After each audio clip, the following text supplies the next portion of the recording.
인해 소상공인의 정책자금 연체가 늘어났습니다. 상환 연기와 이자 감면 등을 지원하는 법안이 발의됐습니다.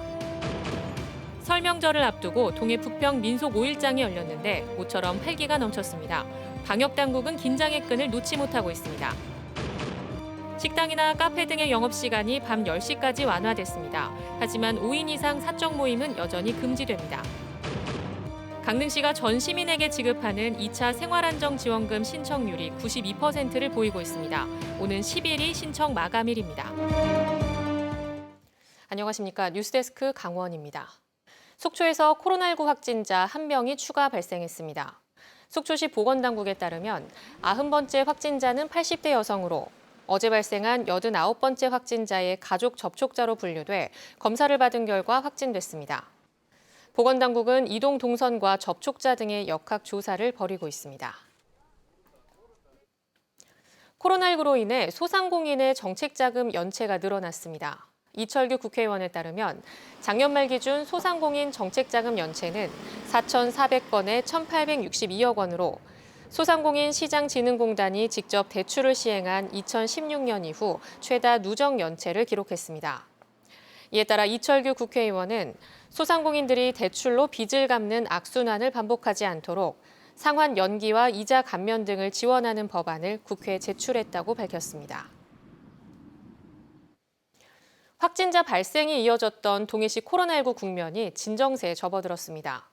설 명절을 앞두고 민속 5일장은 모처럼 대목을 맞았지만 방역당국은 긴장의 끈을 놓지 못하고 있습니다. 김영호 기자가 보도합니다. 민속 장터 어물전이 제수용품을 사려는 사람들로 붐빕니다. 오랜만에 가격을 흥정하는 모습에 장터는 활기가 넘칩니다. 사회적 거리 두기 조치에 따라서 2달 가까이 휴장했던 부평 민속 5일장이 개장한 지 3번째 장을 맞았습니다.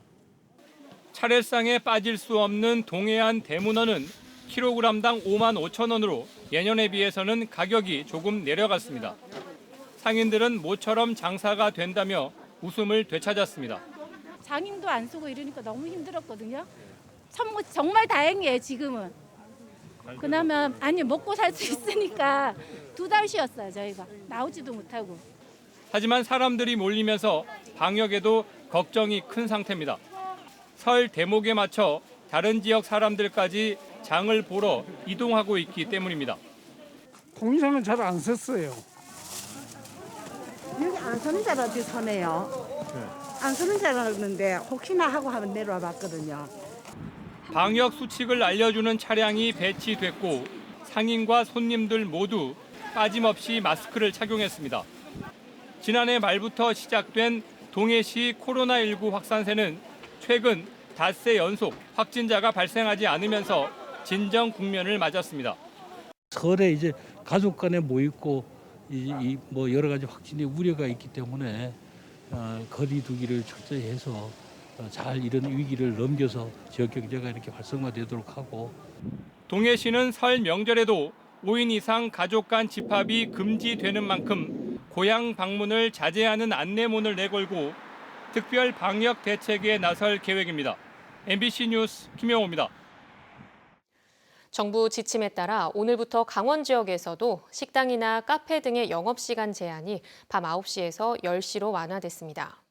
자영업자들은 일단 반기는 분위기인데 지자체들은 방역수칙 위반에 대해 강력히 대처하기로 했습니다. 홍한표 기자가 보도합니다. 영업 준비가 한창인 강릉의 한 고기구이 전문점. 식당 내 취식 시간이 밤 10시까지로 1시간 더 연장되자 음식을 더욱 여유 있게 준비했습니다.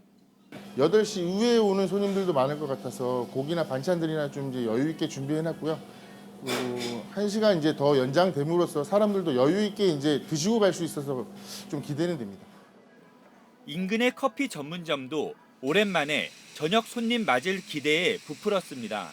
9시까지 할 때는 거의 7시에서 7시 반 정도 되면 손님들이 거의 다 빠지셨거든요.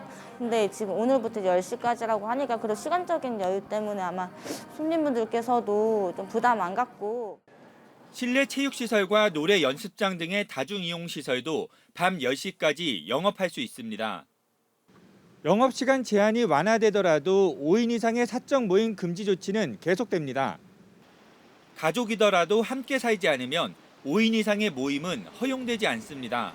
방역 수칙을 위반하다 적발되면 과태료 부과는 물론 즉시 2주 동안 영업 금지 처분을 내리는 원 스트라이크 아웃제가 적용됩니다. 5인 이상 집합금지 규정을 어겼을 경우에는 업주에 대해서 1차 과태료 처분과는 별도로 2주간 집합금지, 영업 정지에 해당되는 집합금지 명령을 별도로 할 예정입니다. 또 만일 확진자가 발생하면 치료비에 대한 구상권까지 청구할 방침입니다. 단란주점이나 클럽 등의 유흥시설 5종과 카드게임을 하며 술을 마시는 홀덤펍의 집합 금지는 그대로 유지됩니다. 한편 방역 수칙을 위반했다 적발된 건수는 강릉에서는 14건에 40여 명이고 춘천은 영업 제한 시간을 어긴 식당 3곳을 행정 처분하거나 고발했습니다. 원주에서도 집합금지 조치를 위반한 유흥주점에 대해 고발 조치했습니다. 이번 사회적 거리두기 방침은 오는 14일까지 이어집니다. MBC 뉴스 홍한표입니다. 정부가 구상하고 있는 제4차 국가철도망 구축 계획안이 올 상반기 안에 공개될 예정입니다. 강원도는 용문 홍천간 철도 등 굵직한 사업들이 계획안에 포함되도록 추진하고 이에 맞춰 관련 연구 용역도 진행할 계획입니다. 백승호 기자입니다. 제4차 국가철도망 구축 계획안 공청회가 빠르면 다음 달쯤 열릴 전망입니다.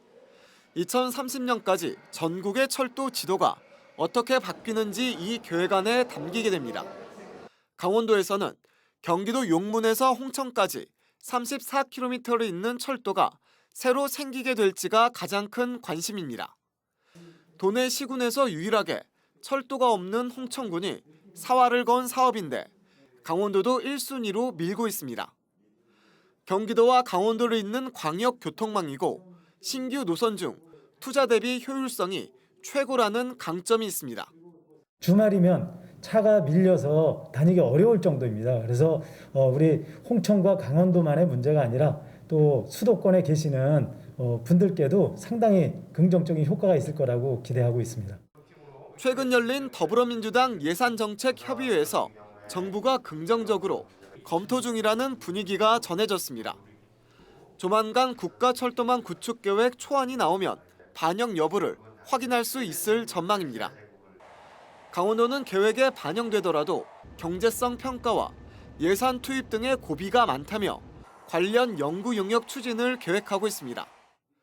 지역 균형 발전에 맞는 다양한 항목을 발굴해 국가 정책에 논리적으로 대응하겠다는 전략입니다. 지역 국회의원, 해당 시군 등과 함께 전방위적으로 국토부의 당위성을 적극적으로 피력하고 있습니다.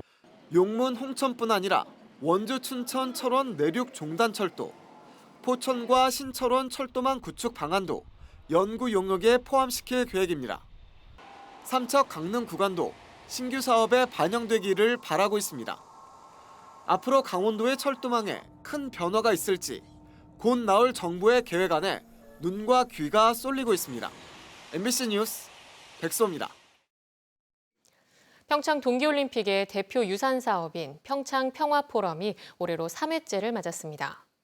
회를 거듭할수록 평화라는 가치를 실현하기 위한 보다 구체적인 실천 방안들이 도출되고 있습니다. 권기만 기자가 취재했습니다. 대회 개막에 임박해 극적으로 성사된 아이스하키 남북 단일팀과 북한 응원단. 평창 동계올림픽에서 시작된 한반도의 평화 분위기는 북미 정상회담으로 이어지며 전 세계로 번졌습니다. 이 평화 유산을 기억하고 계승하기 위해 시작된 평창 평화포럼이 3회째를 맞았습니다.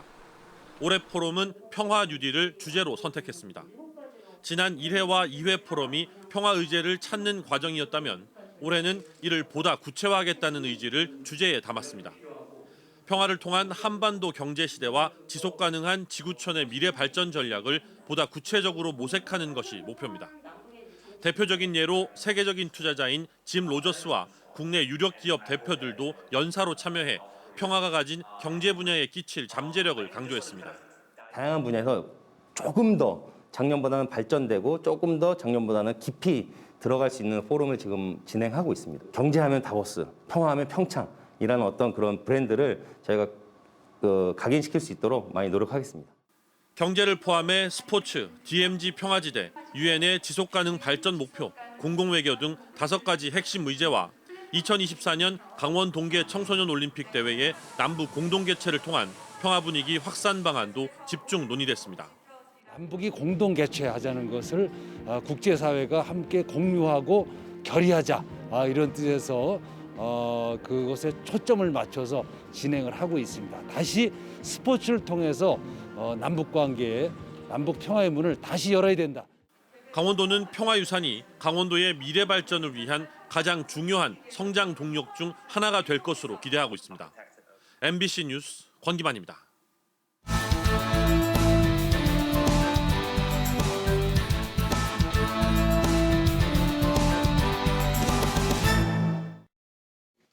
코로나19 확산을 막기 위해 설 명절 연휴 기간 정동진역 출입이 제한되고 입장권 발매가 중지됩니다.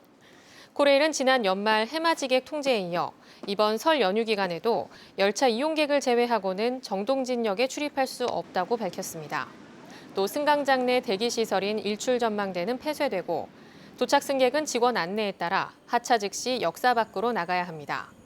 한편 정동진 레일바이크도 연휴 기간 운행이 전면 중단됩니다. 강릉시의 2차 긴급 생활안정지원금 신청률이 90%를 넘어선 것으로 나타났습니다. 강릉시는 올해 초부터 모든 시민을 대상으로 2차 생활안정자금 신청을 받은 결과 현재 9만 5,474세대가 신청해 신청률이 92%에 달한다고 밝혔습니다. 취약계층 2만 7천여 세대에게는 10만 원을 현금으로 지원하고 일반 시민 6만 9천여 세대는 강릉페이 등을 통해 신청했습니다. 강릉시는 오는 10일까지 신청을 받고 기한 연장 등은 시행하지 않는다며 아직 신청하지 않은 8,300여 세대는 서둘러 신청해 줄 것을 당부했습니다. 강원도교육청은 2021학년도 신입생의 학부모 대상 사전 교육 프로그램인 슬기로운 학교 생활을 비대면 생방송으로 운영한다고 밝혔습니다. 도교육청 유튜브 채널 학기호TV로 진행되는 학부모 교육은 내일 오전 10시엔 초등학교 편이, 오후 2시는 중학교 편이 방송됩니다. 초등학교 편에서는 예비 초등학생 준비 사항과 교육 과정, 수업과 평가 등을 소개하며 중학교 편에서는 초등학교와 달라지는 점을 중심으로 실질적인 정보를 담을 예정입니다. 삼척시가 삼척 동해 태백 산림조합과 산림경영 시범사업 업무협약을 체결하고 올해 실시할 정책 숲가꾸기와 미세먼지 공익림 가꾸기 사업을 조합에 위탁했습니다. 2,140헥타르의 산림을 대상으로 하는 두 사업에는 36억 원의 예산이 투입됩니다. 산림조합은 사업 발주와 감독을 담당하고 시공은 민간 산림사업체가 맡게 됩니다. 강원뉴스 마칩니다. 시청해주신 여러분 고맙습니다.